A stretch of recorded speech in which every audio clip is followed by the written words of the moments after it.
কুরবানি ঈদের প্রায় 10 দিন হতে চললো, বাট কুরবানি ঈদের ব্লগটা আমি এখন আপনাদের সাথে শেয়ার করিনি। আসলে আমি একটু লেজি, এই জন্য আমার ভিডিও আপলোড করতে করতে অনেকটা লেট হয়ে যায়।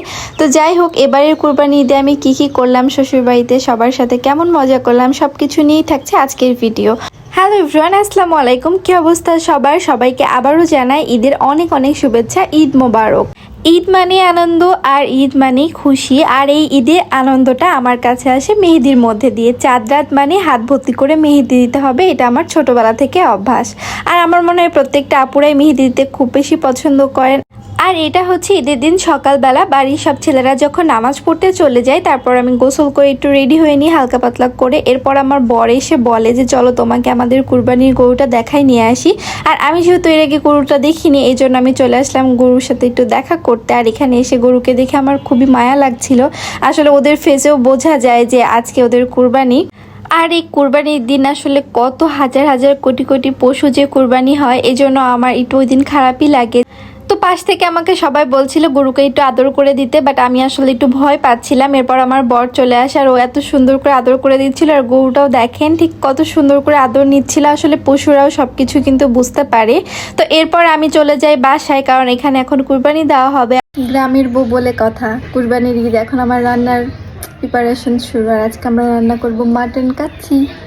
তো এটাকে মাংস মেরিনেট করে রাখা হয়েছে। দেন মাংসটা ভালো মতো মেরিনেট হলে তারপর রান্না করব। এরপর এখানে বিরিয়ানি রান্না করার জন্য মাংসটা আগে থেকেই ঠিক মেরিনেট করে রাখা হয়। আর এই মেরিনেটটা করে দিচ্ছে আমার খালা শাশুড়ি, কারণ আমার এভাবে মশলা মাখালে হাতে একটু জ্বালা পোড়া করে। তারপর খালা শাশুড়িদের ছাগলের মাংস চলে আসে, আর ওরা সবাই মাংসগুলো এখন ভাগাভাগি করবে। বাড়ির আশেপাশে যারা কুরবানি দেন তাদেরকেও দেওয়া হবে। এই ঠাডা পড়া গরমের মধ্যে যদি কারেন্ট না থাকে কেমনটা মেজাজ খারাপ হয়। কুরবানির ঈদ হলেই কারেন্ট থাকে না। এত গরমের মধ্যে বিরক্ত হয়ে যাচ্ছি ভাই, এত গরমে।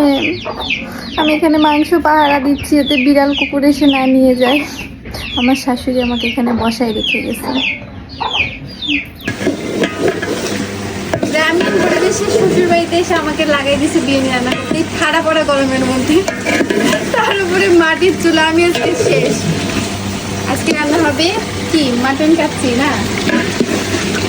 এই মাংসগুলো ভালো মতো কষানো হচ্ছে। আর একটা মাংসের পিস সেই একদম রেস্টুরেন্টের কাচ্চি ভাইয়ের মতো এক একটা পিস। যেহেতু ছাগলের মাংসটা আগে হয়ে যায়, এই জন্য আমি খাসির মাংস দিয়ে এদিকে মাটন কাচ্চি রান্না করছিলাম। আর আমি আমার দেবরকে পাঠাই দিয়ে আমাদের গরুর মাংস কতটুকু হয়েছে এদিকে দেখার জন্য। যদিও গরুর মাংস এখনও কাটাই শেষ হয়নি। গরুর মাংসের কাজ প্রায় শেষ হতে হতে প্রায় দুপুর 3টা বেজে যায়। আর এই দুপুর 3টা পর্যন্ত আমার বর স্টিল ওখানেই ছিল। ওর সাথে আমার সারাদিন এদিন দেখাই হয়নি। আর এইখানে আমি আমার খালা শাশুড়িকে লাগাই দিয়েছিলাম আলু ভাজতে, কারণ মাটন কাচ্চির মধ্যে আলু না দিলে আমার কেন জানি ইনকমপ্লিট মনে হয়। আর এই তো আমার মাংস রান্নার ফাইনাল লুক ছিল এটা। বাট আমার মাংস রান্নার সময় ভিডিও করা হয়নি, যেহেতু বাসার সবাই কাজে ব্যস্ত ছিল। আর আমি নিজে এখানে রান্না করছিলাম আর ভিডিও করছিলাম, এই জন্য সেভাবে খুব একটা ভিডিও নেওয়া হয়নি। যেহেতু কুরবানি ঈদে সবাই নিজ মতো ব্যস্ত থাকে, কারণ এই দিনে কুরবানি দেওয়া হয়। আর কুরবানির মাংস নিয়ে সবাই নিজের মতো করে একটু ব্যস্ত থাকে। তো আমি ভাবলাম ঠিক আছে আজকে রান্নাটা আমি সবাইকে করে খাওয়াই। সচরাচর আমি তেমন বাসায় কখনো রান্না করি না। যেহেতু আজকে আমি বিরিয়ানিটা দমে দিয়ে রান্না করব, এই জন্য আমি চালটাও প্রায় 80% পর্যন্ত কুক করে নিয়েছিলাম। যদিও ওই ক্লিপটা আমার নেওয়া হয়নি, তো চালগুলো এদিকে আমি ছেঁকে নিয়েছি। আর এখন আমি চালগুলো দিয়ে লেয়ারিং করে দিব। আসলে কুরবানিদের দিন এত গরম ছিল, তার উপরে মাটির চুলায় রান্না করছিলাম। আর আমার সেভাবে মাটির চুলায় রান্না করার একদম অভ্যাস নাই, এই জন্য আমার গরমে একদম অবস্থা খারাপ হয়ে গিয়েছিল। যদিও আমাকে এখানে ফ্যান সেট করে দিয়েছিল, তারপর এত গরমে আমি কন্টিনিউয়াস ঘামতেই ছিলাম। তো এখানে দেখতেই পাচ্ছেন আমি সুন্দর করে লেয়ারিং করে দিচ্ছি। আর এই কাজটা আমার ভীষণ পছন্দের, কেন জানি না, এটা করতে আমার বরাবরই খুব ভালো লাগে।